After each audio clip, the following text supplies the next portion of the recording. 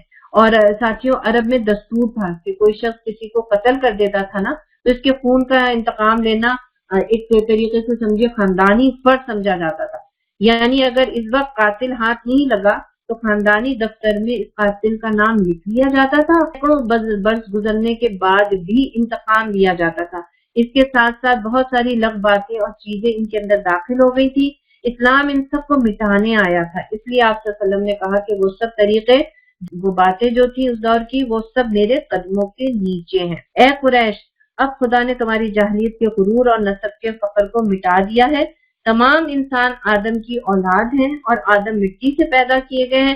پھر قرآن کی یہ آیت پڑھی، لوگوں میں تمہیں ایک مرد اور ایک عورت سے پیدا کیا اور تمہیں قبیلوں اور خاندانوں میں تقسیم کیا ہے تاکہ تم پہچانے جاؤ، لیکن معزز خدا کے نزدیک وہی ہے جو پرہیزگار ہے، بلا شبہ اللہ دانا اور باخبر ہے۔ اچھا، اس خطبے کے بعد ایک قانون کا بھی اللہ کے نبی صلی اللہ علیہ وسلم نے اعلان کیا تھا، خدا نے شراب کی خرید و فروخت حرام کر دی ہے، یہ ایک قانون تھا جس کا آپ نے اس خطبے کے بعد اعلان کیا تھا۔ پھر پیارے نبی صلی اللہ علیہ وسلم نے پوچھا، تم کو معلوم ہے میں تم سے کیا سلوک کرنے والا ہوں؟ ذرا سوچئے اس وقت آپ کے سامنے کون لوگ تھے۔ پیاری ساتھیوں تھوڑا سا آئیے، بالکل مختصر ترین جواب دیجیے گا۔ السلام علیکم۔ وعلیکم السلام۔ جی میں مونا سے اس وقت ان کے سامنے پیارے رسول صلی اللہ علیہ وسلم کے سامنے وہ لوگ تھے جنہوں نے زندگی بھر ان کو ستایا، ان کے ساتھ کیا کیا نہیں کیا، ان کو قتل تک کرنے کا منصوبہ بنایا۔ مطلب اگر ہمارے سامنے کوئی ایسا آ جائے تو ہم تو مطلب کبھی نہ چھوڑیں۔ بالکل میمونہ، ہمارے یہاں تو حال یہ ہے کہ اگر منگنی بھی ٹوٹ جاتی ہے نا تو خاندانی دشمنی شروع ہو جاتی ہے، نہ ہم آپ کے کسی فنکشن میں جائیں گے بلکہ نصیحت کرتے جاتے ہیں، بلکہ خاندان میں سے بھی کوئی اگر جاتا ہے نا تو اس کو منع کرتے ہیں کہ نہیں ان سے ہمارے تو تعلقات اچھے نہیں تھے، تم کیسے جا رہی ہے نا۔ اور ہمارا بہت چھوٹی چھوٹی باتوں پہ بالکل ہو جاتا ہے۔ جزاک اللہ میمونہ۔ کوئی اور ساتھی بھی کچھ رکھنا چاہ رہی ہے؟ جی السلام علیکم۔ ہاں وعلیکم السلام۔ ہمارے ساتھی بہنیں لکھ بھی رہی ہیں، بالکل جی یہ سب ہاں بولو نادیہ۔ وہ ایسے لوگ تھے نا جنہوں نے ان کو اس وقت جھٹلایا، اور جو نبی کریم صلی اللہ علیہ وسلم اس وقت فرماتے تھے کہ اگر آپ حق کو قبول کر لیتے ہو تو یہ عرب اور عجم کی حکومت بھی تمہارے پاس ہوگی اور مشرق اور مغرب پر بھی تم چھا جاؤ گے، لیکن وہ نہیں مانتے تھے۔ تو جب اس ٹائم یہ واپس لوٹے ہیں تو ابو سفیان اور وہ لوگ وہی نظارہ کر رہے تھے نا کہ ان کے ساتھ تو سب تھا، بالکل، تو ان کو وہ سب یاد آ رہا ہوگا نا۔ تو نبی پاک صلی اللہ علیہ وسلم کو بھی تو یاد آ رہا تھا نا کہ جب وہ مکہ واپس آئے تھے تو وہ کس حالت۔ بالکل صحیح، اس وقت تو سب کچھ یاد آ رہا ہوگا، وہ جو پوچھ رہے ہیں کہ کیا معاملہ کریں گے ان کو بھی سب کچھ یاد آ رہا ہوگا، وہ جو سامنے لوگ ہوں گے ان کو بھی۔ میں مسز ساگر سے مہناز کہنے کا یہ ہے کہ یہ لوگ جو تھے ان لوگوں کو نبی کریم کی ہر بات کا پتہ تھا، اپنے سلوک کا بھی پتہ تھا، اور ہم لوگ اگر اپنے آپ کو اس جگہ رکھیں تو جب ہمارے سامنے کوئی ایسا بندہ آئے جس کے ساتھ ہم نے برا سلوک کیا ہوتا ہے تو ہمارے بھی اندر جو ہوتی ہے نا شرمندگی، تو اس وقت ان لوگوں کے دلوں میں یہ شرمندگی تو بہت زیادہ ہوگی، ان کو تو ہر چیز شیشے کی طرح سامنے نظر آ رہی ہوگی، اور وہ لوگ اس چیز پہ ہوں گے کہ اب ہمارا انجام اچھا نہیں ہے۔ بالکل، اور جزاک اللہ، ہماری بہت ساری ساتھی سامنے لکھ بھی رہی ہیں، بالکل آپ سب کا پرفیکٹ جواب ہے۔